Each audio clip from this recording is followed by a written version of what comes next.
Dahil nga po dito sa nangyaring pagkamatay nitong motorcycle taxi rider, kaya nagkaroon ng assessment ng DSWD sa pamimigay po ng ayuda dito po sa mga kapatid drivers natin.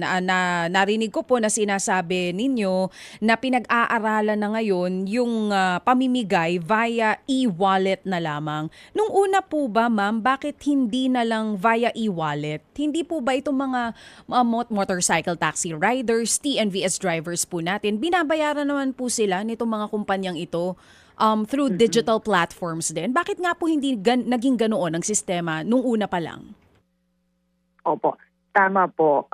Sa katunayan nga po, first week of April, meron na kaming isinasagawa na coordination with financial service providers kasi nga po yung pag-adapt ng digital system o yung paggamit ng electronic wallets ay gagawin nga din po ng DSWD.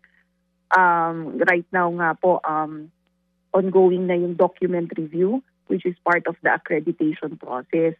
And ang timeline namin dyan matapos kami by April 30 or first week of May para sa mga succeeding payouts po natin ay digital wallets na nga po yung gagamitin.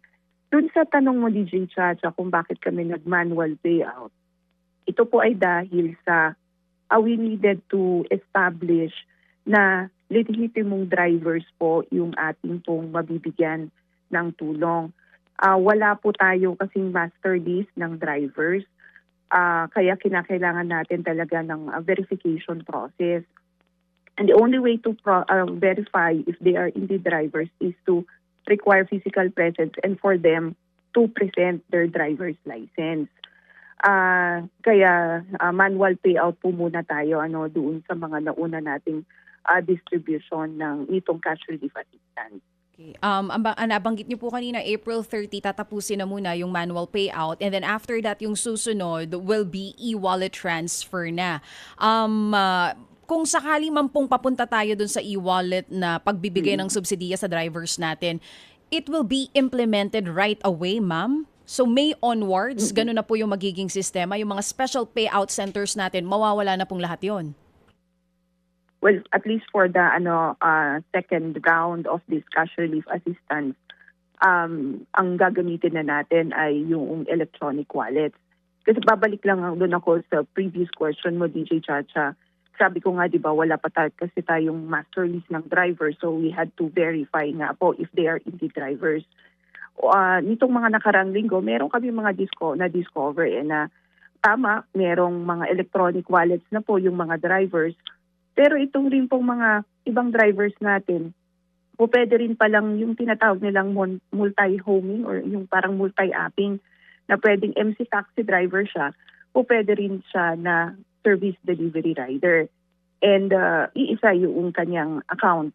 Pero pwede kasi na mag-appear siya in the list of drivers for MC Taxi and service delivery. Kaya ito yung kahalagahan na meron tayong verification process para at least malaman natin na itong driver na to, isang tao lang to, nakalagay nga lang siya sa dalawang listahan, so dapat pag-iisahin lang natin. So that when we adapt na yung digital wallets o yung electronic wallets, kumbaga parang nakapag-know your client procedure na tayo. And mas madali na po yung mag-top up doon sa mga accounts nila kasi fully verified na siya. Okay, so ang malinaw, ma'am, we don't know yet kung kailan ang digital payout dahil hindi pa tapos ang master list ng drivers natin. Para lang po mas maintindihan ng publiko, tapusin po natin itong first batch. Okay. First round of cash relief assistance.